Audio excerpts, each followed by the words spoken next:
2 years ago, one Unizik lecturer picked up a young Ebonyi State student to stay with him in the same apartment.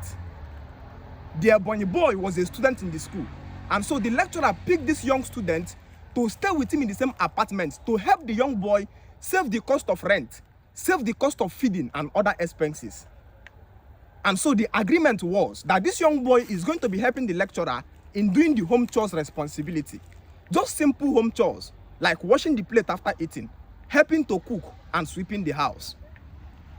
And so this particular night, the lecturer returned back from school very hungry. And then this boy didn't cook anything according to instruction. And the young lecturer began to scold the boy. He says, "Young boy, I told you to cook if you come back from school. Why did you not cook this simple food I told you to cook?"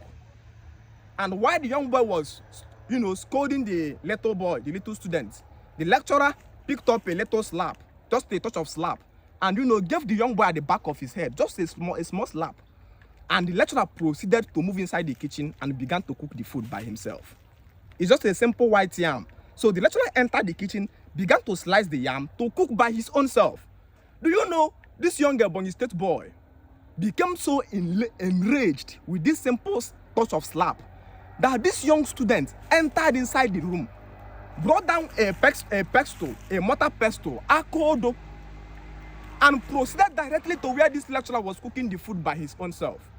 And this young boy, out of vexation, out of anger, draw the whole strength he have and use this pestle, this akodo, and landed at the back of the forehead of this lecturer. That why the lecturer slumped down there and died.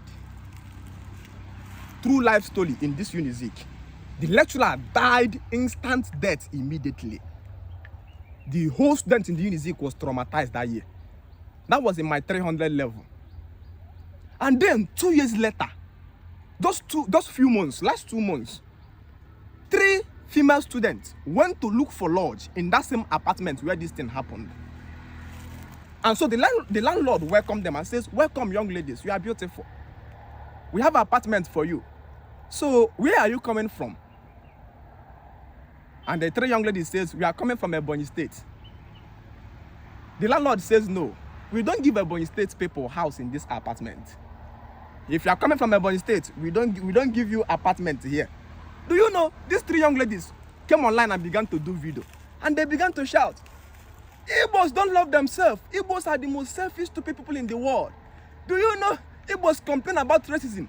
At least the white man have reason for racism, that we are black pigment and he is white. You that is discriminating somebody from Ebonyi State, what is your reason? Oh my gosh, what set of people is this? Fuck off." You look at this young lady and laugh. This one is a proper otondo. In our culture or in Igbo cosmology, we practice a culture of Obialubonya Biagunonwia. Obialubonya Biagunonwia Obialubia Ojekwena Mpapukwane Anazo. Which means when a man visits somebody, when a man is welcome in a strange land, the man should not cause trouble, create problem for the people who welcomed him. So that when he go, he will not create problem for his brothers who are coming after him. Because any place an African man goes, an African man is a representative of his whole community, not just himself. So if a man employed a young worker person in his company today, and the young worker person ran away with his millions of naira, tomorrow he graduate as a chemical engineering student and carry my fire and enter that company. Immediately, upon all my credential, upon all my first class, "Where are you from?" I said, "I'm from Ogboka, EAD, get out." It's not because the company is discriminating. It is because a brother carrying the image, carrying the umbrella, carrying the atmosphere of my community has come here to create a bad image about me. So any place you are rejected, blame nobody for racism. Blame your people for the bad image they created that place. We don't accept people out of emotion. We don't come to you because of bond. We come to you because of the text of the character of the people who are coming from your side. Because we all know that families in Africa are mold, villages are mold. There is a particular way everybody behaves. Somebody give an Mbaise man a house, and the Mbaise man entered inside the house and nearly killed the landlord, take the landlord to court, frustrate the landlord. In fact, it came at the point that they even knelt down to beg the Mbaise man to leave the room. And tomorrow, another person from Mumbai say came. You say, "Na KBC." Say, "Na money Mumbai say I'm normal work ever." The person began to shout, Igbos don't love themselves. Time for you to know that we don't welcome people out of emotion. We welcome people out of the text of the character of your lineage.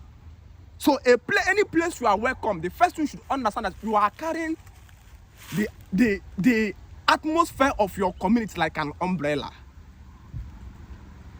You are a representative of everybody coming in your lineage, whether in a company, whether in a public transport, whether in a house, any place people welcome you, you are an atmosphere of your lineage. And so your action is going to determine whether they are going to welcome more people from your lineage or whether they are not going to welcome anybody again from your town. Remove sentiment from it. Remove emotion from it. We don't build out of emotion. We build out of the sincerity of the text of your character. That's the reason why in the olden days, we don't marry a wife out of emotion. We don't see her with boobs and say she's beautiful. We go to ask the text of her character. How did her sisters behave? How did her mother behave in family? So we are not even judging the lady with her own character. We are judging her with the ancestral character of her mother and her sisters. So if her sister is such a person who have issue with the husband every time, automatically they have created bad image that restricts the young lady from getting married. So women who marry are always constrained and disciplined, knowing fully well that the character of them in their husband places is going to be used to justify the possibility of their unmarried sisters getting married. Today, since we destroyed the practice of asking questions and knowing the test of character and entered into the principle of law, was there any more can I have peace of mind? No, don't come in a family. Beyond my family, once you enter, register my WhatsApp school, the first work I will do is to chisel love away from you. If I chisel love away from you, you take away emotion from whatever people you are doing with people and build on pure understanding and the text of character. Because emotion is a big prison, a big well built to destroy people with good heart. If you want to register my WhatsApp school, message my PA to add you in this my WhatsApp school. My PA number is 091 091 100 79278. 091 100 79278. That's my PA number. Message my PA to register you in the WhatsApp school. It's not free, it's a paid registration. So if you're not ready for it, don't come and go.